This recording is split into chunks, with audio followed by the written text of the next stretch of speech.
El cliente obsesivo. Hace unos años trabajaba como stripper en varios clubes nocturnos. Después de un año en la industria, ya tenía una rutina establecida, trabajando tanto de día como de noche para maximizar mis ingresos. De vez en cuando, algún cliente se volvía un poco más insistente, pero siempre había seguridad presente para intervenir si algo pasaba. Sin embargo, hubo un cliente que se destacó por su persistencia, y al principio no lo consideré una amenaza. Un hombre de aspecto rudo empezó a frecuentar el club en el que trabajaba. Desde la primera vez que me vio, mostró un interés particular en mí. Al principio no me pareció extraño y acepté su atención. Después de un par de noches, fuimos al VIP y él comenzó a contarme sobre su vida. Dijo ser camionero y que solo estaba en la ciudad 3 noches al mes. Yo le di mi historia inventada, y parecía que podría convertirse en un buen cliente habitual. Los siguientes días, volvió a verme en diferentes clubes y comenzó a hablarme de mudarnos juntos. Aunque esto sonaba extraño, no era raro escuchar propuestas similares de otros clientes. Con el tiempo, su comportamiento se volvió más insistente y comenzó a seguirme de club en club. Un día, le dije que no estaba interesada en hombres y que tenía una novia, lo cual era cierto. A pesar de mi respuesta, él no se detuvo. Su actitud se hizo cada vez más invasiva y comenzó a acosarme, pidiéndome que dejara mi trabajo y me mudara con él. A pesar de mis intentos por evitarlo, él seguía encontrándome en cada club al que iba. Finalmente, una noche, después de rechazar su propuesta nuevamente, se volvió agresivo y me asustó mucho. Intenté que me prohibieran la entrada a los clubes, pero no fue fácil. Cambié mis turnos para evitar verlo, pero él siempre encontraba la manera de seguirme. Una noche, mientras terminaba mi rutina en el escenario, lo vi entrar al club. Intenté escapar, pero él me persiguió hasta que me levantó del suelo y comenzó a llevarme hacia la salida. Comencé a gritar y pedir ayuda. En ese momento, el guardia de seguridad intervino y me rescató. El hombre fue expulsado del club y amenazado con llamar a la policía si volvía. Después de ese incidente, tomé unos meses libres del trabajo, asustada por la posibilidad de encontrarme con él nuevamente. Decidí decirles a los clubes que había renunciado para que él no pudiera buscarme. Afortunadamente, nunca lo vi de nuevo. Trabajé en el sector por un par de años más, hasta que decidí cambiar de rumbo. El hombre en la esquina oscura. Hace algún tiempo, trabajaba en un turno nocturno de medianoche a 8 de la mañana. Todos los días, tomaba el metro para ir al trabajo. Mi estación de metro estaba a solo 5 minutos a pie de mi apartamento, mientras que el trayecto en autobús me tomaba unos 30 minutos. Una noche, mi novio se quedó en mi apartamento antes de que me fuera al trabajo. Perdimos la noción del tiempo y, cuando me di cuenta, ya era tarde. Tenía que correr hacia la estación de metro. Esa noche había nevado mucho, lo que complicaba que mi novio me dejara en su auto. Decidí caminar hasta la estación para ahorrar tiempo. La mayoría de mi recorrido era por calles bien iluminadas, pero había una esquina oscura que me ponía nerviosa, justo frente a la estación. Aunque vivía en un vecindario algo peligroso, nunca había tenido problemas antes, por lo que no estaba especialmente alerta. Esa noche, sin embargo, estaba tan apurada que no presté mucha atención a lo que me rodeaba. Al llegar a la esquina oscura, sentí que alguien me agarraba del brazo. No vi al hombre acercarse. Era un hombre de unos 40 años que intentó agarrarme el otro brazo, pero reaccioné rápidamente y lo golpeé con el codo en el estómago. Por suerte, mi reflejo fue lo suficientemente rápido y el hombre me soltó brevemente. Aproveché ese momento para apartarme de él y corrí hacia la estación de metro. Cuando llegué al metro, miré atrás y vi que el hombre aún me seguía. Corrí a través de la estación y salí por una puerta diferente, continuando hasta llegar a mi apartamento. Afortunadamente, mi novio aún estaba en el estacionamiento esperando que su auto se calentara. Entré rápidamente en su coche y le conté lo sucedido. Llamó a la policía y realicé el reporte, aunque nunca supe si atraparon al hombre. Desde ese día, siempre llevo gas pimienta cuando camino hacia la estación, y no lo suelto hasta llegar a mi destino. El hombre extraño en el centro comercial. Trabajo en una tienda de ropa en un gran centro comercial. Recientemente, fui promovida a subgerente después de un par de semanas de capacitación para mi nuevo puesto. Una noche, estaba cerrando la tienda sola por primera vez. No teníamos mucho personal en ese momento, así que solo estaba yo y una asociada. Fui al frente de la tienda para guardar algo y noté a un hombre sentado afuera, hablando por teléfono. No había nada extraño en eso, así que simplemente le sonreí y seguí con mi trabajo. Unos minutos después, pedí a mi asociada que me ayudara a colgar un gran cartel anunciando una oferta que teníamos. Pasó aproximadamente una hora, y nuevamente fui hacia el frente de la tienda. Vi al mismo hombre sentado en un banco, todavía hablando por teléfono. Me miró y comenzó a susurrar, aunque pude oírlo perfectamente. Dijo, probablemente pueda conseguir 2, pero al menos uno. Aquí viene uno ahora.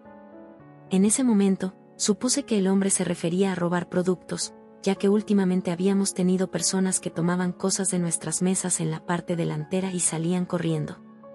Decidí comenzar a doblar ropa cerca del frente para poder mantener un ojo en él. Fue entonces cuando me llamó la atención y me dijo, «Perdón, señora, ¿puede venir aquí un momento? Hay algo que quiero mostrarle». Le dije que no podía, ya que era la encargada y no me estaba permitido dejar la tienda. Me pidió que fuera de nuevo y cuando le dije que no, me dijo que solo quería mostrarme lo bonito que quedaba el cartel que había colgado. En ese momento, supe con certeza que algo raro estaba pasando. Di unos pasos hacia atrás, adentrándome en la tienda, para alejarme un poco del hombre. Él se levantó del banco donde estaba sentado y me siguió adentro de la tienda. Comenzó a mirar los artículos mientras seguía hablando conmigo. Miré alrededor en busca de mi compañera, pero ella debía estar en la parte trasera de la tienda. Por suerte, en ese momento llegó la gerente de la tienda para hacer el siguiente turno. Ella es mayor, de complexión más grande y, en general, mucho más intimidante que yo. Tan pronto como el hombre la vio y se dio cuenta de que también trabajaba allí, salió rápidamente de la tienda. Aproveché la oportunidad para contarle a mi gerente lo sucedido, y ella se mostró bastante preocupada. Tuvo que irse, pero me dijo que notificaría a seguridad para que pudieran estar al tanto. Poco después, un guardia de seguridad pasó por allí, así que lo paré y le expliqué la situación. Me dijo que habían recibido quejas similares últimamente, sobre personas que intentaban atraer a chicas jóvenes fuera de las tiendas en las que trabajaban o compraban. El guardia me aseguró que seguiría vigilando y que, si ocurría algo extraño, debíamos avisarles. En ese momento, vi nuevamente al hombre raro y se lo señalé al guardia. El guardia fue hacia él y lo abordó. Unos minutos después, regresó y me informó que le había dicho al hombre que no molestara a las empleadas ni a los compradores, pero que no tenía una razón suficiente para llamar a la policía. No he vuelto a ver al hombre extraño desde entonces, y afortunadamente no ha habido más informes sobre jóvenes desaparecidas en el centro comercial. A medianoche en el motel. Hace un par de años, estaba buscando trabajo, ya que era el momento de encontrar uno. Un día, mientras enviaba solicitudes en línea, recibí una llamada de mi amigo Josh. Le conté lo que estaba haciendo, y fue entonces cuando me preguntó por qué no iba a trabajar con él. Josh trabajaba en uno de esos moteles baratos, y estaba bastante seguro de que le pagaban el salario mínimo, pero al final, un trabajo es un trabajo. Le pregunté qué necesitaba para empezar, y me dijo que solo debía ir al motel y llenar una solicitud. Me comentó que estaban buscando contratar a alguien, y que si ponía su nombre como referencia, probablemente conseguiría el trabajo fácilmente. Así que tomé su consejo y al día siguiente fui al motel. Era la primera vez que iba en persona, y realmente era tan destartalado como Josh lo había descrito. Pero, con tarifas de $50 por noche o $250 por semana, no se podía esperar lujo. Entré en la oficina del motel, si es que se podía llamar así, era básicamente una de las habitaciones del motel, con una puerta partida en dos, donde solo se podía abrir la parte superior. En lugar de un número de habitación, decía oficina con letras plásticas pegadas. Dentro de la oficina había un hombre de mediana edad sentado en un escritorio, que consistía en una pequeña mesa plegable de plástico llena de papeles. Después de preguntarme en qué podía ayudarme, le dije que era amigo de Josh y que estaba allí para llenar una solicitud. El hombre parecía entusiasmado y me dijo que Josh le había mencionado que yo pasaría por allí. Después de unos 30 segundos buscando entre los papeles, finalmente encontró una solicitud y me la entregó. Tras otros 30 segundos, también encontró una carpeta para que la llenara. La solicitud era muy sencilla, uno de esos formularios genéricos de una sola página donde solo te piden la información más básica. Tras unos 3 minutos rellenándola, se la entregué. Parecía echarle un vistazo en unos segundos y luego me preguntó si tenía experiencia en este tipo de trabajo. Le dije que no, y me preguntó sobre mi disponibilidad, me explicó cuánto y con qué frecuencia me pagarían, y eso fue todo. 3 minutos rellenando la solicitud y 1 o 2 minutos de entrevista, y me preguntó cuándo podía empezar. Le dije que estaba disponible para comenzar en cuanto lo necesitara. Parecía contento con esto y me dijo que él y su esposa se irían de viaje pronto, así que necesitaba entrenarme antes de irse. Acordamos que comenzaría a entrenar al día siguiente. Le agradecí, nos dimos la mano y me fui. Llamé a Joss en el camino a casa para contarle las buenas noticias y decirle que comenzaría al día siguiente. Al día siguiente, estaba un poco nervioso, pero no demasiado. Habiendo conocido a mi jefe el día anterior, sabía que era algo raro, pero también bastante relajado, y me hizo sentir bastante cómodo. Durante mi primer día de entrenamiento, descubrí que tendría que aprender rápido, ya que el dueño se iría de viaje en 3 días. En general, no era un trabajo complicado, pero aún tenía que aprender muchas cosas en poco tiempo, como registrar a los huéspedes, como llenar diferentes formularios, procesar distintos tipos de pagos, limpiar las habitaciones de una manera específica, como solucionar varios problemas, etc. Después de los 3 días de entrenamiento, tendría que trabajar una jornada con Joss, y luego estaría completamente solo. El turno con Joss me ayudó mucho a ganar confianza, ya que todo salió bien y apenas necesité su ayuda. En el siguiente turno, estuve solo. Tuve que trabajar de noche, ya que el motel estaba abierto las 24 horas. Joss me aseguró que ese era el turno más fácil, que la mayoría de las veces no pasaba nada y que solo había que matar el tiempo. A veces llegaba algún cliente buscando una habitación o alguien pedía algo, pero por lo general todo permanecía tranquilo. Aunque Joss me dijo que estaría durmiendo la mayor parte de la noche, me dejó su teléfono por si necesitaba llamarlo si tenía algún problema. Esto me dio suficiente seguridad y fui al trabajo esa noche sin demasiados nervios. Las primeras horas pasaron sin nada interesante. Recibí una llamada de una chica preguntando si teníamos habitaciones disponibles, le dije que sí, y me dijo que llamaría más tarde. Aparte de eso, pasaba el tiempo mirando mi teléfono. Alrededor de las 2 de la mañana, noté que un coche estacionaba en el aparcamiento.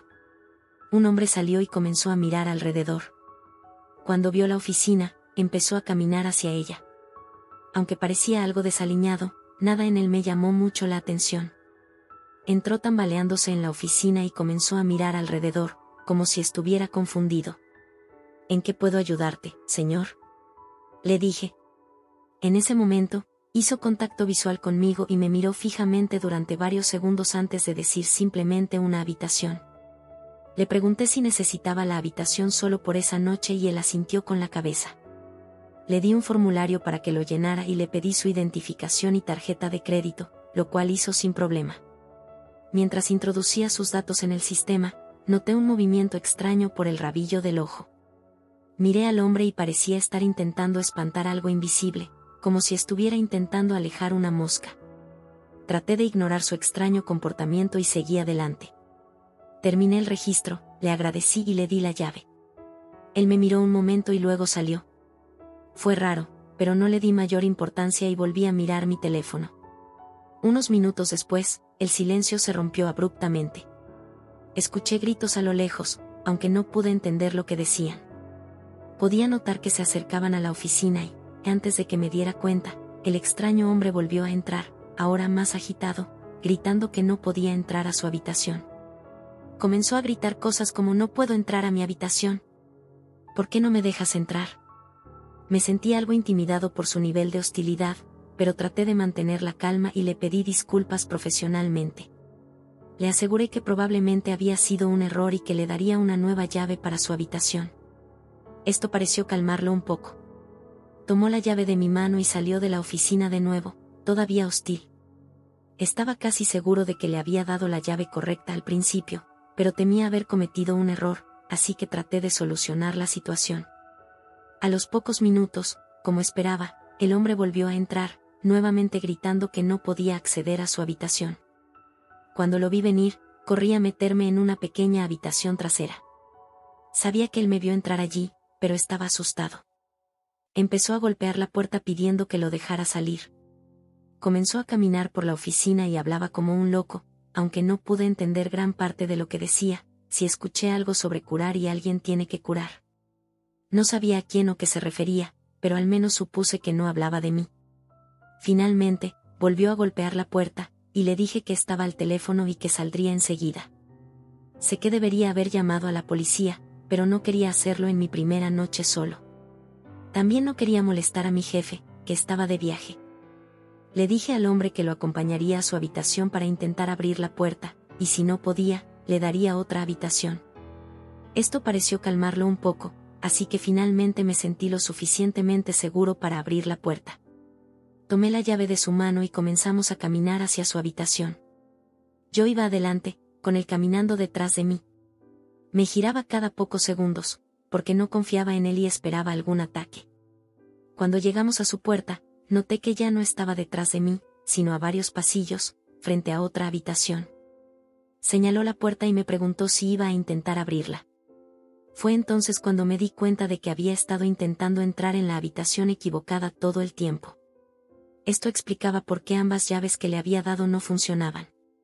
De la manera más educada posible, le expliqué que estaba en la habitación equivocada.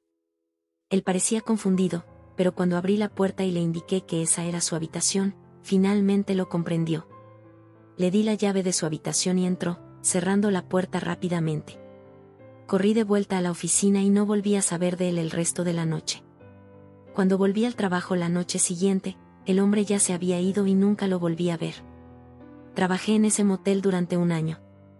Tuve muchas experiencias extrañas durante ese tiempo, pero esta fue una de las más aterradoras. Si ves un faro demasiado pronto en el Océano Pacífico Norte, escóndete.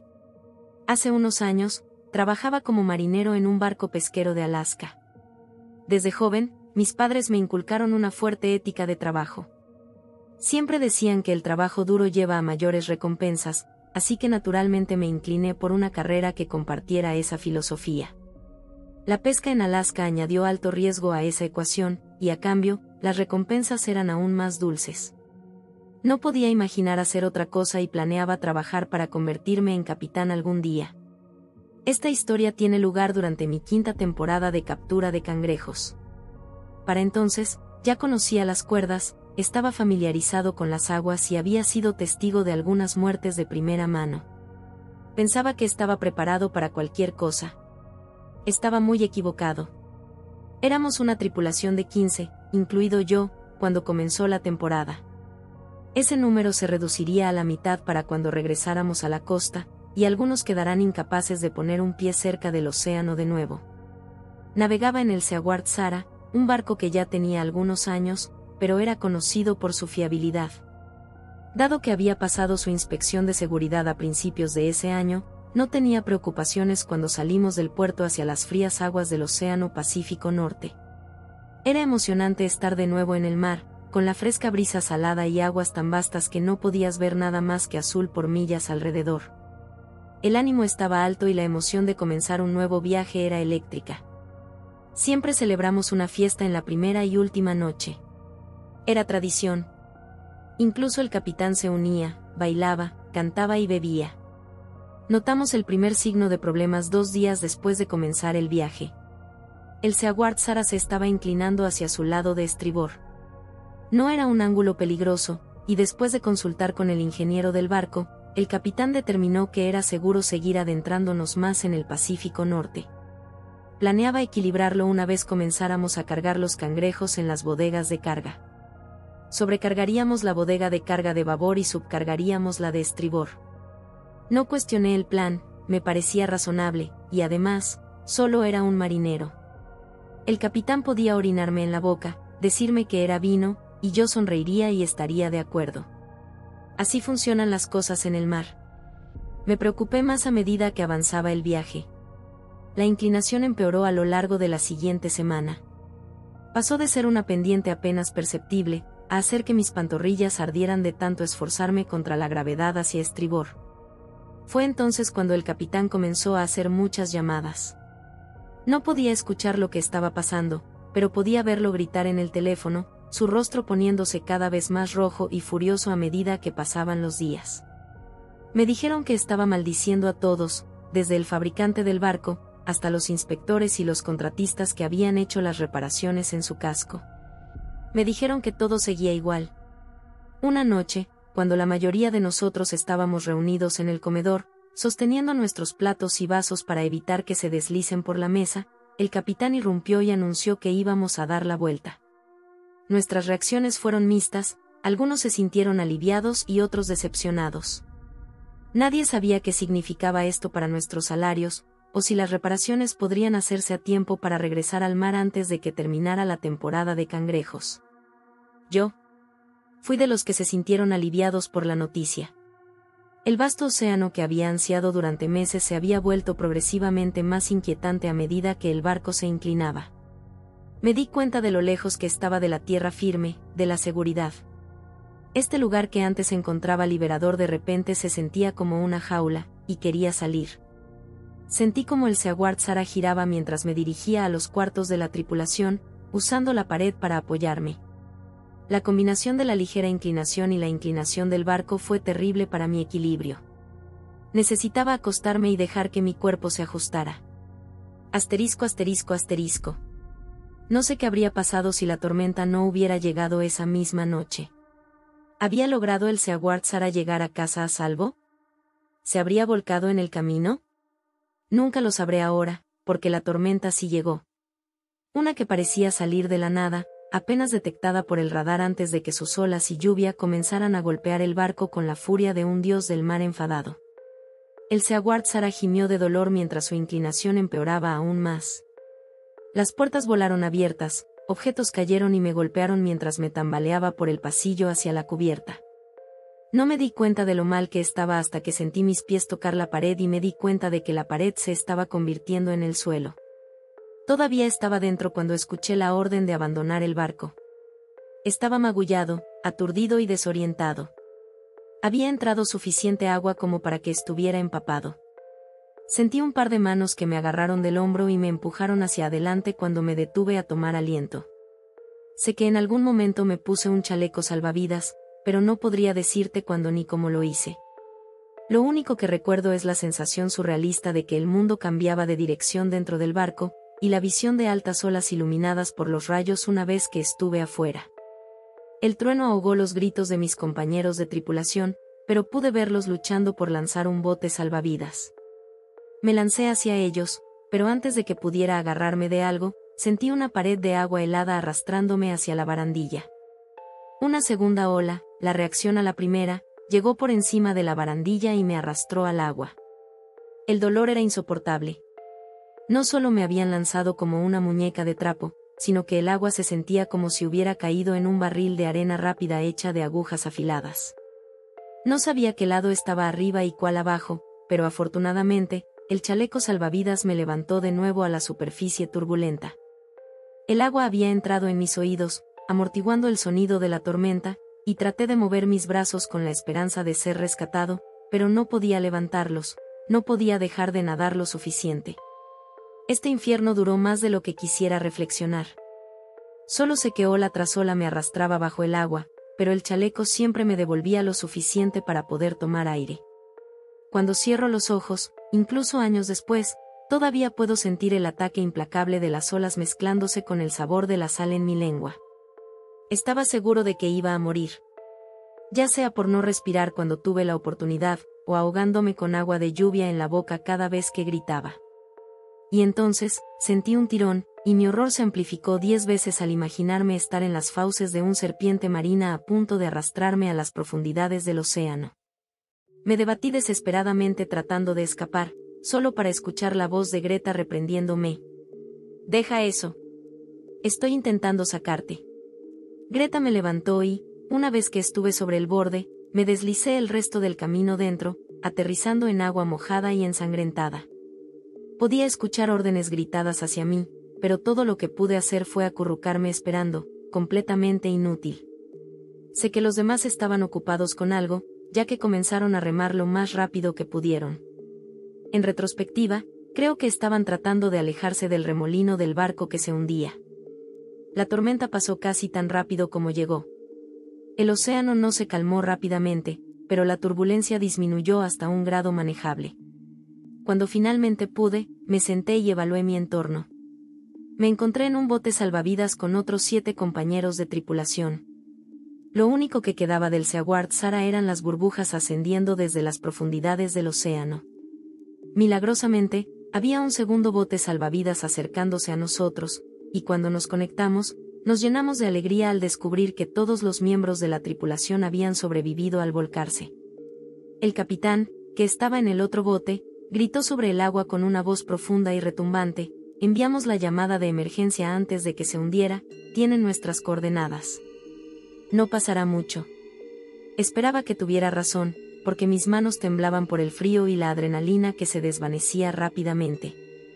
Atamos los botes juntos, revisamos nuestros suministros, comida, primeros auxilios, y luego esperamos.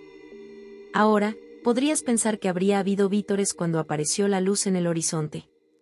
Que todos empezaríamos a remar, a saludar y celebrar. En cambio, hubo un silencio repentino y mortal mientras una ola colectiva de ansiedad nos invadía. Había expresiones de temor en los rostros de Greta, John, Sarai, e incluso en el del capitán. Este último sostenía el lanzallamas, pero su dedo tamborileaba nerviosamente en el gatillo. A veces, sin saber por qué, se tiene un mal presentimiento.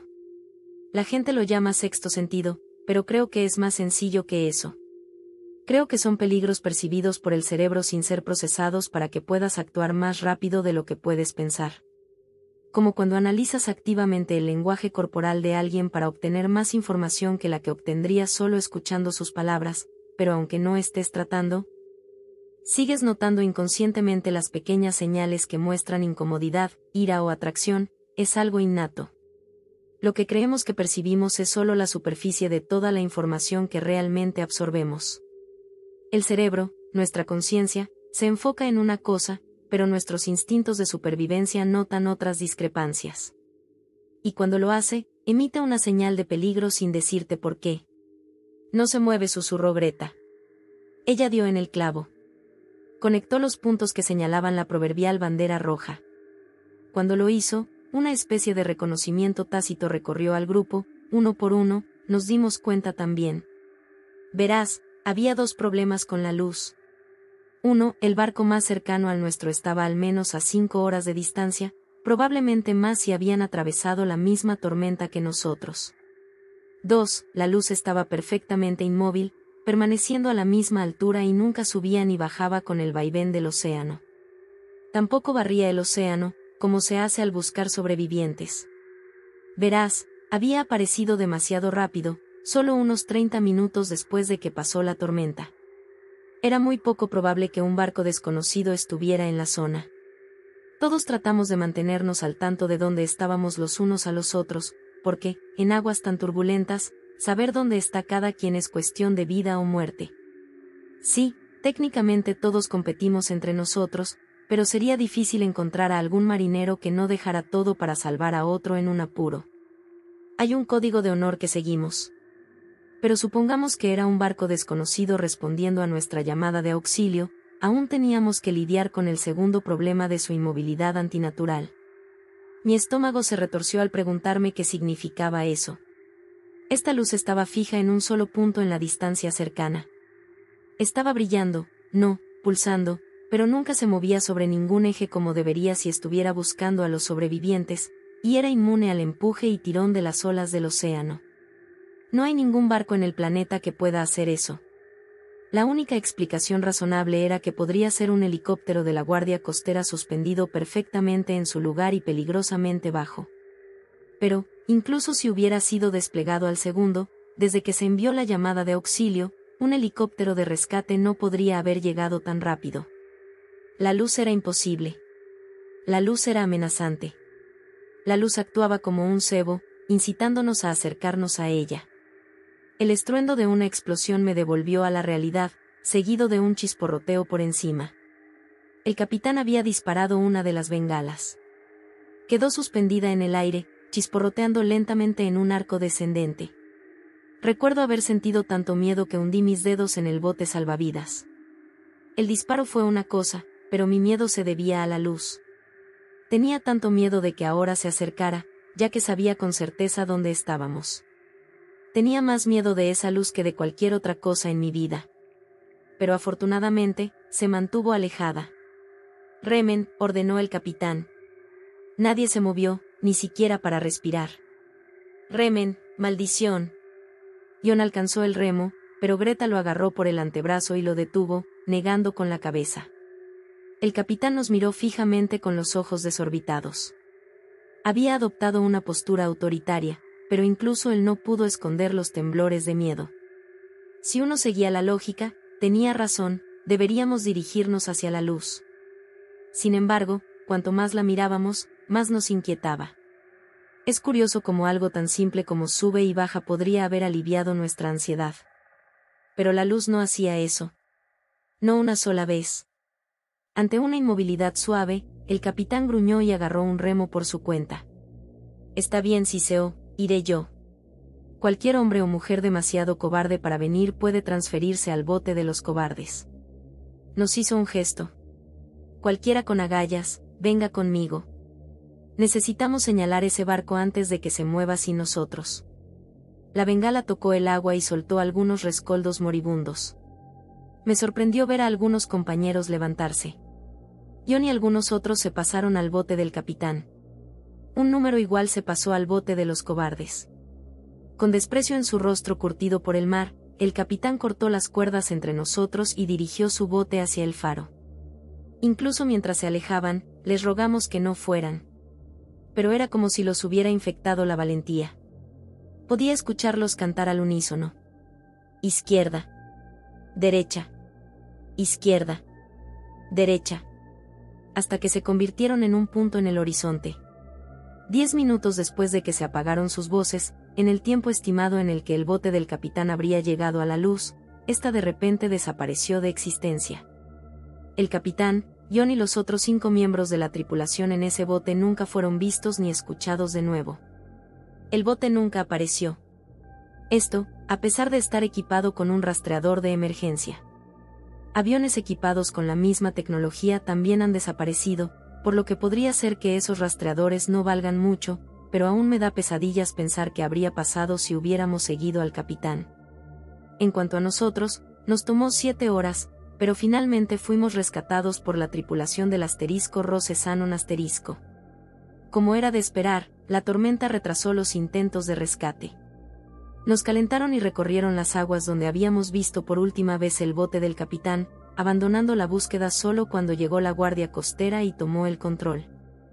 Esa noche, tuve pesadillas con la luz acercándose más y más, y cada vez que su resplandor estaba a punto de alcanzarme, sentía una presión en mi cabeza como si fuera a explotar, y un dolor ardiente en mi piel. Luego me despertaba empapado en sudor. Ahora trabajo como camionero, un trabajo afortunadamente alejado del mar. Conduzco por todo tipo de lugares espeluznantes. He visto cosas en este trabajo. Pero nada me ha asustado más que la luz que vi esa terrible noche. No sé si es por la falta de cierre en torno al bote del capitán, o si mi subconsciente vio algo que pensó que mi cerebro era mejor no saber. No sé. No me gusta pensar en eso. Pero ahora que he escrito esto, creo que finalmente puedo seguir adelante, de alguna manera. Todavía mantengo el contacto con Greta. Ella sigue trabajando allá afuera. Un aplauso para ella por volver a subirse al caballo del mar. Ahora es capitana de su propio barco. No podría estar más feliz por ella. Pero a veces, cuando hablamos, menciona esa noche, y siempre termina diciendo que otro barco ha desaparecido en esa misma zona. Creo que ahora ya van por 5. No hubo sobrevivientes, aunque la última transmisión de uno de los barcos mencionaba haber visto una luz en el horizonte. Los marineros han comenzado a evitar lo que están llamando el Triángulo de Alaska. Parte de mí desea saber con certeza qué está pasando allí, pero en su mayoría estoy agradecido de estar aquí, en tierra firme, lejos de la luz. El amigo Sebastián. Soy una mujer de 27 años y esto ocurrió hace 6 meses. Solía ser escéptica hasta la experiencia que tuve mientras hacía de niñera. He estado cuidando a 3 niños, Tracy, que tiene 10 años, Mike, que tiene 8, y Sally, que tiene 4. Desde que Sally tenía unos meses, nunca tuve problemas con ellos, excepto por algunos berrinches aquí y allá, lo cual es completamente normal. En general, quiero mucho a estos niños como si fueran míos. Un día, su madre me llamó para que los cuidara nuevamente durante 6 días, mientras ella y su esposo estaban de viaje de negocios. Las primeras 3 noches todo fue normal, hasta la 4ª noche. Estábamos viendo dibujos animados hasta que llegó la hora de que se fueran a dormir. Sally era la más difícil de acostar, ya que era la más pequeña y tenía más energía. Para darles contexto, los 3 niños dormían en la misma habitación, ya que el cuarto de Mike estaba siendo remodelado. Cuando finalmente logré que Sally se durmiera, bajé a ver mi programa favorito, cuando de repente escuché el juguete ABC de Sally. Era un juguete con letras que los niños pequeños pueden presionar para aprenderlas. Al principio, pensé que Sally había salido de la cama y había empezado a jugar. Molesta, me levanté del sofá y subí al piso superior. Abrí la puerta de su habitación y vi que los 3 estaban profundamente dormidos. Ten en cuenta que no había juguetes en el suelo. Revisé en su closet, donde guardábamos todos los juguetes, buscando ese juguete en particular, pero no pude encontrarlo. Esto no tenía sentido, ya que claramente lo había escuchado. De repente, volví a escuchar el juguete, pero esta vez venía de la planta baja. El juguete tiene un botón que dice, ABC, ven a cantar conmigo, seguido de una pequeña risa. Eso fue exactamente lo que escuché. Mi estómago se hundió al punto de que me quedé paralizada, llena de sorpresa y confusión. Sabía con certeza que Sally no había bajado a traerlo. Entonces, bajé en silencio y me encontré con el juguete sobre la mesa del comedor. Me quedé congelada, pues definitivamente no estaba allí antes. Cuando me acerqué al juguete, me di cuenta de que estaba apagado, pero volvió a decir, ABC, ven a cantar conmigo. Grité de miedo. Entonces tomé el juguete y le saqué las pilas. En ese momento, Tracy me llamó desde la cima de las escaleras y me preguntó qué estaba pasando. No quería asustarla, así que le dije que no era nada y que se regresara a la cama. No sabía qué pensar sobre todo esto. Colocando las pilas en el cajón de la cocina, volví a revisar a los niños. Tracy se levantó de su cama y, al verme, me dijo que todo estaba bien. Le respondí que sí, pero ella me miró fijamente y me dijo, ¿estás asustada? Yo puse una cara confundida y le respondí, no, solo tuve una pesadilla.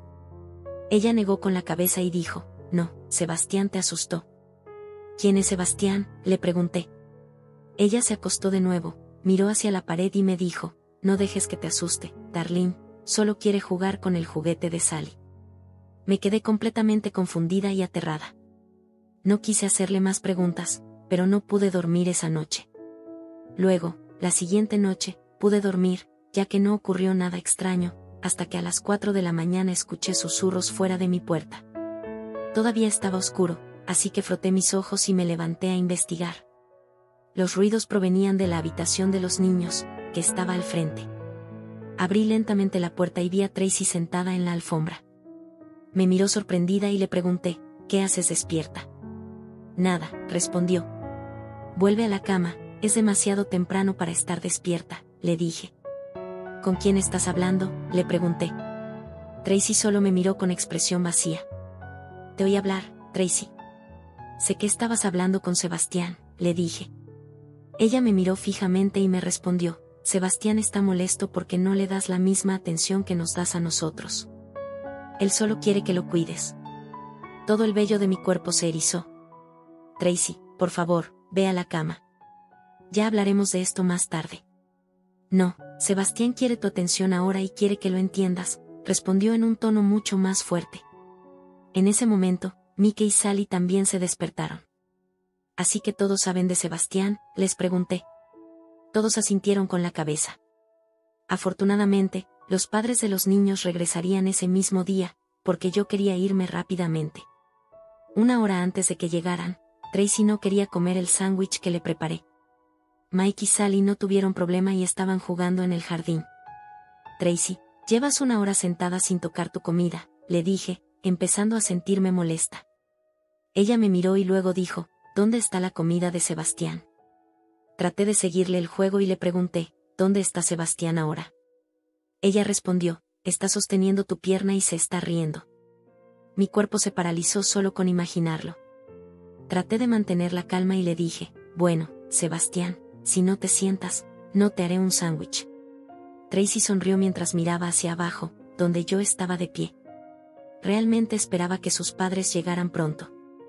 Preparé un sándwich extra y lo coloqué donde Tracy dijo que estaba Sebastián. Él dice gracias, dijo Tracy. No sé por qué, pero eso de alguna manera me tranquilizó un poco. Finalmente, sus padres llegaron. Una vez que se acomodaron y nos saludaron, la madre de Tracy miró el sándwich intacto y sonrió, preguntando por qué estaba ahí. Tracy y los demás ya estaban afuera jugando con su papá. En ese momento, bajé la voz y le dije, los niños dicen que hay un niño aquí queriendo mi atención. Sus ojos se abrieron. ¿Sebastián?, preguntó. Por favor, no me digas que esto es cierto, dijo, mientras yo me rompía al hablar. Ella me sentó en el sofá y me pidió que le contara todo lo que había pasado. Al contarle lo del juguete, recordó que sucedía cada noche, pero que ya se habían acostumbrado con el paso de los años. No sé cómo lo lograron, sinceramente. Más tarde, ella me explicó que la familia que vivió antes allí tenía un hijo de 4 años que, aparentemente, había muerto en la casa. La familia se mudó poco después de su muerte. Cuando esta familia se mudó, Tracy era un bebé. Cuando empezó a ser una niña pequeña, la madre de Tracy notó que ella hablaba sola y, a medida que fue creciendo, podía expresarse más claramente. Decía que Sebastián estaba triste y que siempre quería jugar, especialmente de noche. La madre pensó que era solo un niño imaginario, pero con el paso de los días, Tracy comenzó a hacer que pareciera que alguien realmente estaba allí. La madre recordó haber oído cómo discutía con nadie y cómo uno de sus juguetes desapareció, para luego aparecer en el cobertizo de herramientas cerrado en el jardín. Era imposible que Tracy lo hubiera puesto allí. Esto asustó mucho a los padres, por lo que decidieron investigar la historia de la casa, con la esperanza de que no hubiera ocurrido algo trágico. Para su sorpresa, descubrieron que sí, un niño había muerto allí, pero no encontraron mucha información sobre su muerte. Esto fue devastador para ellos, pero decidieron aceptar la situación, ya que el niño no estaba haciendo daño a nadie. También quedó claro que solo Tracy podía comunicarse con Sebastián. Ni Mike ni Sally podían, pero crecieron sabiendo que él era el amigo de Tracy.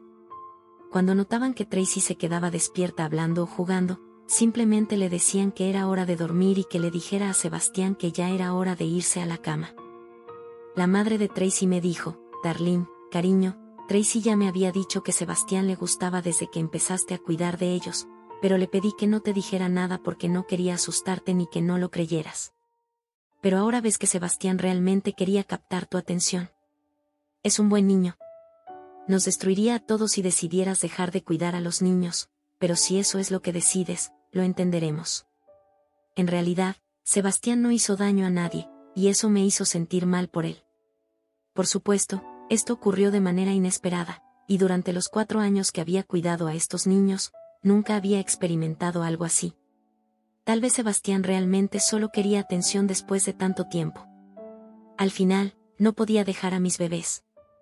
Como mencioné antes, realmente los veo como si fueran míos. Así que decidí seguir cuidando de ellos. Después de esa experiencia, los cuidé 2 veces más. Nada extraordinario ocurrió, excepto que algunas cosas se movían o aparecían de la nada, como la primera vez. Poco a poco me fui acostumbrando, pero no es fácil. Nunca creí en lo paranormal, pero realmente tienes que vivirlo para cambiar de opinión. El espíritu del baño. Estaba en mi primer año de universidad y apenas había hecho algunos amigos entre otros estudiantes. Estudiaba en una universidad antigua y conocida por sus figuras fantasmas y actividad paranormal. Los conserjes y el personal de seguridad del campus estaban demasiado familiarizados con los reportes inusuales. La Facultad de Arte y Diseño estaba ubicada en el edificio más antiguo de los 4 que conformaban el campus, y el bloque donde estaba mi clase resultó ser también la sección supuestamente embrujada. Era tarde en la tarde, casi las 5, y mi amiga necesitaba usar el baño. Me pidió que la acompañara, y yo accedí, viéndolo como una oportunidad para descansar los ojos del esfuerzo de mirar el proyector. Ella se apresuró a entrar en uno de los cubículos y yo me quedé esperando afuera. Como sentí que se demoraría más de lo que inicialmente había pensado, decidí regresar a clase sin decirle nada. Tan pronto como me senté, ella irrumpió en el aula llamándome. Según ella, escuchó el grifo del lavamanos abrirse y pensó que era una broma mía. Al abrir la puerta, vio que no había nadie más en el baño además de ella, pero el otro cubículo, justo al lado de ella, estaba cerrado desde el interior. Pensando que era alguien más en el baño, le preguntó si era yo, pero no obtuvo respuesta. Curiosa, miró por la rendija de la puerta, pero no vio ni zapatos ni piernas. Sin embargo, escuchó susurros femeninos y el sonido de alguien tarareando desde ese cubículo en particular. Asustada, salió rápidamente sin decir una palabra más. La clase terminó y nos fuimos a casa, pero el pensamiento de lo que había ocurrido seguía rondando nuestras mentes. Más tarde, nos enteramos por uno de los conserjes que nadie debía estar en el baño después de las 5 de la tarde, ya que se decía que un espíritu de una mujer residía en los cubículos. No hace falta decir que, como estudiantes de segundo año en la universidad, mis amigos y yo decidimos nunca más usar esos baños después de esa hora. No estoy afirmando que estas historias sean ciertas, pero todo lo que les conté es verdad según lo que me dijeron. Si lo que me dijo mi amiga y el conserje es cierto o no, sigue siendo un misterio para mí. La extraña visita a medianoche. Cuando tenía 15 años, una noche estaba en casa solo. Por alguna razón, mi habitación estaba en el primer piso, justo al lado de la sala de estar. Era una distribución extraña. Tenía la puerta cerrada y estaba jugando videojuegos cuando escuché un sonido extraño proveniente de la sala. Me tomó unos segundos darme cuenta de que era un golpeteo en la ventana. Salí por la sala oscura hacia la puerta principal y revisé los arbustos junto a la ventana, pero no había nadie allí. Regresé a mi habitación, dejé la puerta abierta y seguí jugando. 5 segundos después, otro golpe en el cristal.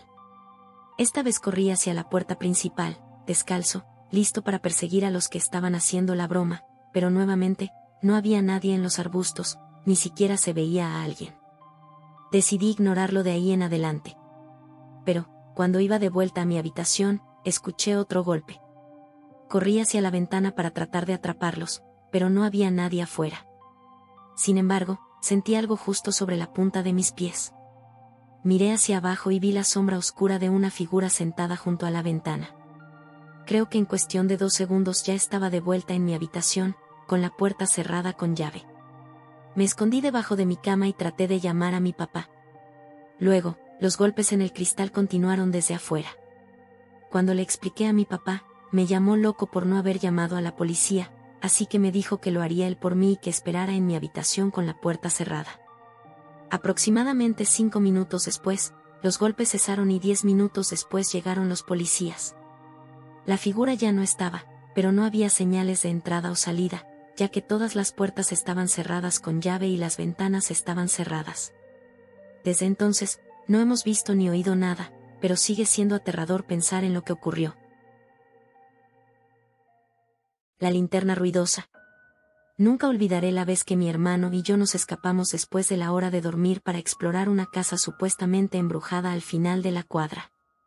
Sí, dije hora de dormir, porque yo tenía solo 10 años y mi hermano Luke tenía 12. Cuando nuestros padres nos dieron las buenas noches, fui a la habitación de Luke y tomamos un par de linternas manuales con las que salimos por la ventana. Afortunadamente, su habitación estaba en la planta baja. Esas linternas manuales funcionaban presionando constantemente un pequeño gatillo que producía luz dentro de la lente. Hacían un ruido horrible, pero eran prácticas. Una vez afuera, caminamos por la cuadra, y en 2 minutos ya estábamos allí. Se rumoreaba entre los niños y adolescentes del vecindario que la casa estaba embrujada. Todo en ella era inquietante, su diseño antiguo y desgastado, el aislamiento respecto a las demás casas, las ventanas rotas y la madera podrida. Parecía sacada de una película de terror. Fuimos alrededor de la parte trasera de la casa. Toda esa idea había sido de mi hermano, que siempre fue curioso y confiado. Yo estaba aterrorizado. La puerta estaba cerrada, como esperaba. Me sentí algo aliviado, pensando que tal vez nos iríamos a casa, pero mi hermano dio un paso inesperado. Agarró una tabla de madera que había en el césped y comenzó a romper una ventana ya dañada. Eventualmente, hizo un agujero lo suficientemente grande como para desbloquearla y levantarla completamente. Saltamos adentro y comenzamos a girar esas linternas ruidosas. Nada más entrar, notamos que la temperatura en la casa estaba a unos 32 grados Celsius, lo cual era raro porque esa noche en septiembre hacía unos 22 grados afuera. No había grafitis ni nada por el estilo. De hecho, la casa estaba relativamente vacía, salvo algunos muebles que claramente no valían la pena llevarse. Parecía que éramos los primeros en entrar. Subimos al primer piso desde la pequeña sala y seguimos girando las linternas. Fue entonces cuando escuchamos un crujido muy sutil en las tablas del piso justo arriba de nosotros. Ambos saltamos. Tiré de Luke para que nos fuéramos, pero él me dijo que la casa estaba muy vieja y que solo eran ruidos normales. De todos modos, dejé de girar la linterna y le pedí a Luke que hiciera lo mismo, pero solo me llamó tonto por sugerir algo tan ridículo. Luego, escuchamos otro crujido, esta vez más fuerte, proveniente de arriba. Él comenzó a subir las escaleras, y aunque no quería ir, no podía quedarme abajo solo. Lo seguí. Arriba había una puerta que conducía a una habitación justo sobre donde estábamos. Le supliqué a Luke que no la abriera, pero parecía que solo quería ser el hermano mayor y valiente. Comenzó a poner la mano en el pomo de la puerta mientras seguía girando la linterna. Pero entonces se detuvo. Estaba confundido. Lo vi acercar su oído a la puerta, escuchando algo. Silencio. Luego, el momento más aterrador de mi vida. Un solo golpe fuerte en la puerta desde el otro lado hizo que mi hermano se estrellara contra la pared, cubriéndose el oído, atónito. Dejamos caer las linternas y salimos corriendo por la puerta trasera de la casa, regresando a casa lo más rápido posible. Estábamos tan asustados cuando llegamos a casa que nuestros padres nos descubrieron. Les contamos lo que había sucedido, pero, como era de esperar, no les importó y nos castigaron a ambos por una semana. 2 noches después, desperté al escuchar algo desde fuera de mi ventana y vi un resplandor que se filtraba a través de la cortina ligeramente abierta. Me senté, y mi corazón se hundió cuando me di cuenta de que era el sonido del gatillo de mi linterna. Me levanté y miré por la ventana. En ese momento, el sonido se detuvo. No había nada más que oscuridad total fuera. Al día siguiente, desperté con poca memoria de lo que había pasado y aún espero que esa parte haya sido solo una pesadilla. La cabaña en la nieve. Mi familia y yo solíamos ir al norte a pescar en hielo cuando era más joven. Mis padres tenían amigos que poseían unas cabañas en medio de la nada. Había una pequeña estación de servicio a aproximadamente 1 milla de distancia, pero después de eso, no verías nada durante unos 20 o 30 minutos. En el camino, comenzó a nevar y yo solo quería instalarme y jugar algunos juegos. El viaje en auto duraba unas 8 horas y llegamos alrededor de las 4 de la tarde. Era enero, así que el sol ya comenzaba a ponerse y yo estaba bastante cansado. Llegamos al estacionamiento de la cabaña y comenzamos a descargar. Las cabañas tenían cerraduras inteligentes, por lo que solo tenías que poner el código y te daba la llave para desbloquear la puerta.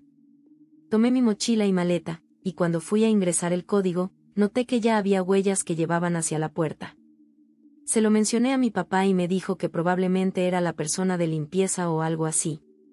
Le creí y abrí la puerta. Al entrar, vi un poco de agua en el piso. Supuse que era de la limpiadora. Aparte de eso, todo parecía estar bien, igual que siempre lo recordaba.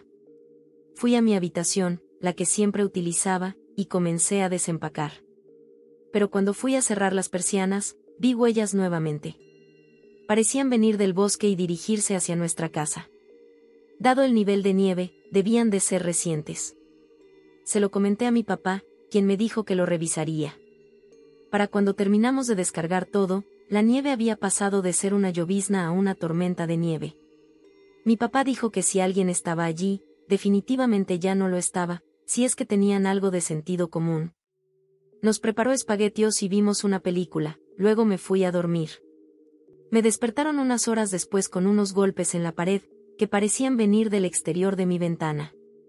Intenté volver a dormir, pero ocurrió un par de veces más, y en este punto ya no tenía miedo, solo estaba molesto.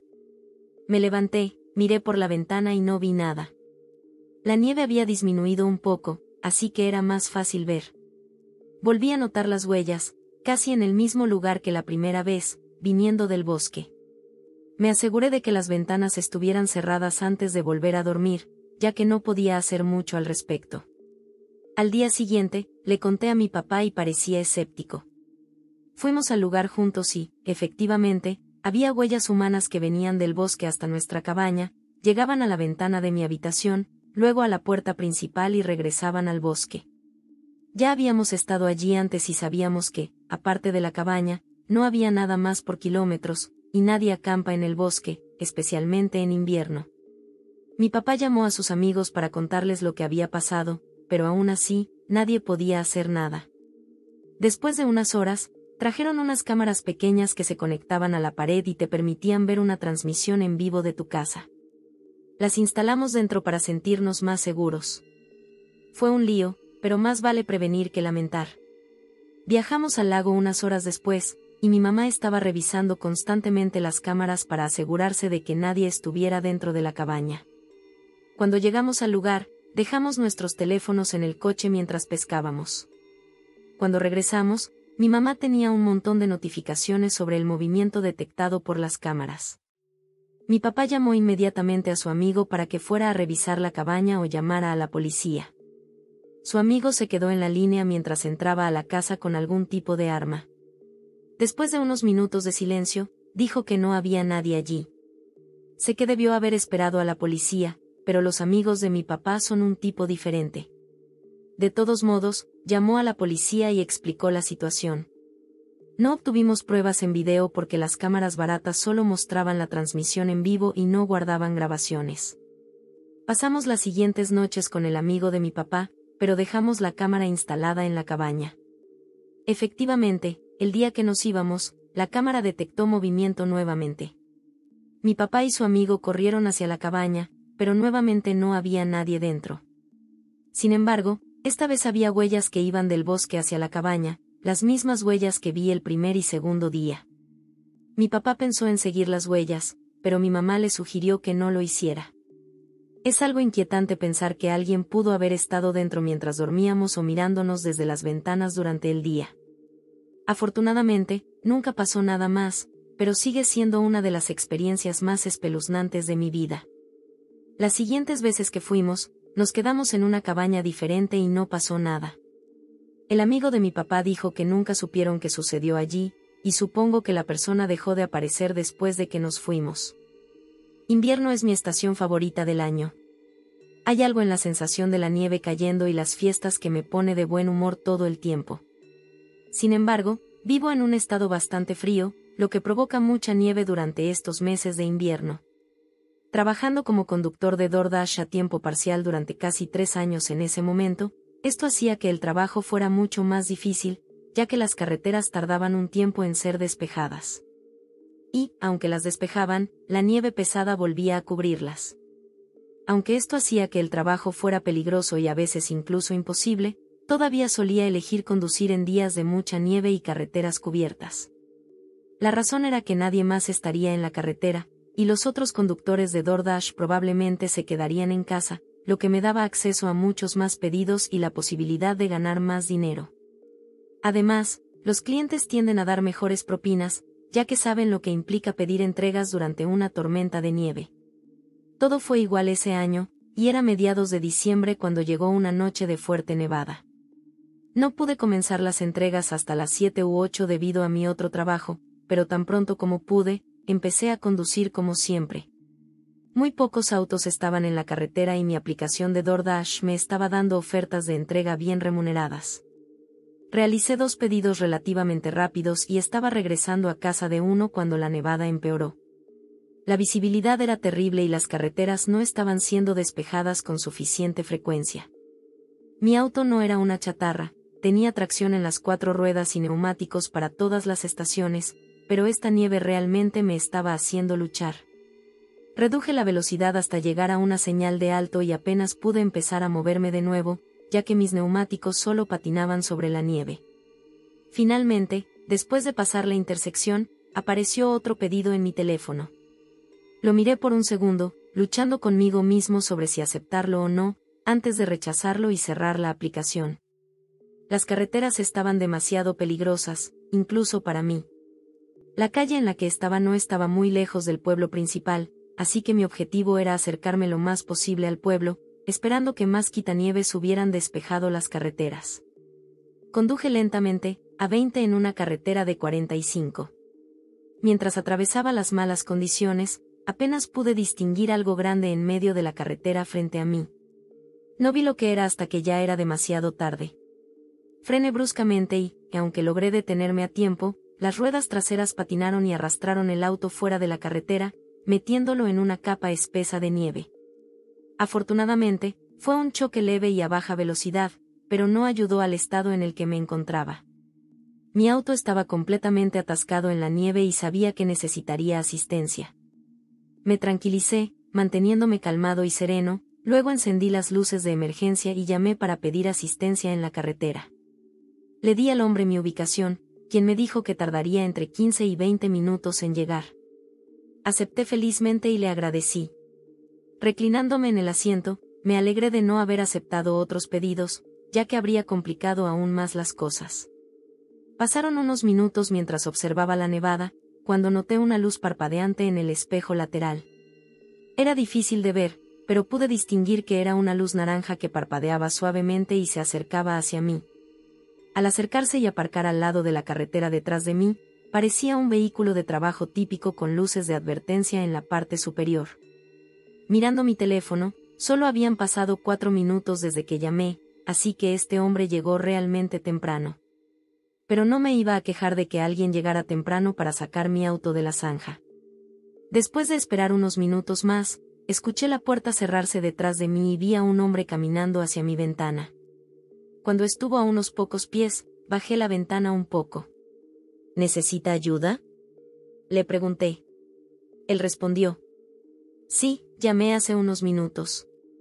Solo necesito ayuda para volver a la carretera, respondí, aunque me sentí un poco raro explicando algo tan obvio. Bien, déjame ver qué puedo hacer por ti, dijo el hombre. El hombre caminó alrededor de la parte trasera del auto y comenzó a inspeccionarlo, presumiblemente buscando un lugar para colocar el gancho. Nunca había hecho esto antes, pero siempre asumí que le ponen un cabrestante al auto y te arrastran. No tenía idea de dónde lo enganchaban ni cómo funcionaba realmente. El hombre se quedó un rato detrás del coche, mientras lo observaba en el espejo retrovisor. Luego, un repentino chorro de aire frío entró, ya que el hombre había abierto el maletero. Miré hacia atrás y lo vi sosteniendo el maletero medio abierto mientras escaneaba el interior de mi vehículo con la mirada. Lo siento, murmuró mientras cerraba el maletero de golpe. Una vez más, no sabía cómo funcionaba este proceso, pero fue muy raro que abriera el maletero de esa manera. No se me ocurría ninguna razón por la que lo necesitaría abrir. Mis sospechas comenzaron a aumentar, ya que el hombre parecía desorientado, y comencé a conectar algunas piezas del rompecabezas. Rápidamente volví a llamar al número de asistencia en carretera. Unos timbres pasaron mientras esperaba ansiosamente, y cuando la misma persona contestó, sentí como si me hubiera caído al estómago. Hola, ya casi llego, ¿necesitas algo más?, dijo el hombre. Justo en ese momento, el tipo volvió a mi ventana y me dijo que necesitaba mis llaves y que debía salir del vehículo por un minuto mientras lo preparaba. Mantuve el teléfono cerca de mi oído y, algo incómodo, le dije que necesitaba un minuto porque estaba en la llamada. Él no respondió, sino que se quedó allí parado observándome, como si quisiera escuchar mi conversación. Intentaba no entrar en pánico, con el hombre todavía junto a mi puerta. Subí la ventana. El hombre comenzó a golpear la ventana, preguntándome qué estaba haciendo con un tono algo agresivo. Luego, bloqueé las puertas, y tan pronto como lo escuchó, intentó abrir mi puerta y comenzó a gritarme. Estaba aterrorizado, sabiendo que no podía ir a ninguna parte. Mientras esto sucedía, escuché otra puerta cerrándose en el camión detrás de mí y vi a otro hombre corriendo hacia mi coche con algo en la mano. Luego, un claxon extremadamente fuerte sonó detrás de nosotros, seguido de luces brillantes que iluminaban mi coche. Los dos hombres corrieron de regreso a su camión y se fueron rápidamente, revelando que era el camión de asistencia en carretera. Dos hombres salieron y se acercaron para asegurarse de que estuviera bien. Aparentemente, había dejado la llamada encendida y ellos escucharon lo que estaba pasando, por lo que se apresuraron a ayudarme. Después de notificar a la policía, descubrí que había varios casos muy similares al mío en días de nieve fuerte. Supuestamente, los hombres conducen buscando personas atrapadas, luego roban sus autos y los asaltan, fingiendo ser asistencia en carretera. Ni dudo que ellos hayan sido los que pusieron el objeto grande en la calle que me hizo desviarme y deslizarme fuera de la carretera. Tuve suerte de que los eventos se desarrollaran de la manera en que lo hicieron, y no creo que vuelva a conducir en malas condiciones nunca más. Una noche de peligro para el repartidor. Era un repartidor de pizza normal para Domino's en la secundaria. También trabajaba a medio tiempo en un Jimmy John's los fines de semana, pero eso era solo un trabajo extra. De todos modos, quería aclarar eso para que sepan que no soy solo un tipo cualquiera haciendo su primera entrega. Estaba bastante familiarizado con las entregas de comida, y lo que pasó esa noche no fue normal en absoluto. El 90% del tiempo no tomo las llamadas telefónicas. Normalmente, hay alguien en el restaurante que toma los pedidos y prepara la pizza. Yo solo entro, la recojo y me voy. Esta vez no fue diferente. Acababa de terminar con un pedido anterior y corrí dentro de la tienda para recoger el siguiente pedido. Cuando lo tomé, mi compañero de trabajo me dijo que me asegurara de que el cliente pagara todo. Fue una declaración obvia, por lo que me pareció raro que sintiera la necesidad de decirlo. Estaba apurado por las carreteras nevadas, así que simplemente le respondí que sí mientras salía. Me subí al coche y me acomodé. Pensé un poco más sobre lo que me había dicho y me pregunté por qué lo había mencionado. Llegué a la conclusión de que probablemente solo era un tipo honesto que quería un descuento. Empecé el viaje, y si no recuerdo mal, estaba a solo 10 minutos de la tienda. Debería mencionar que ya era casi las 10 de la noche, por lo que las calles estaban mayormente vacías.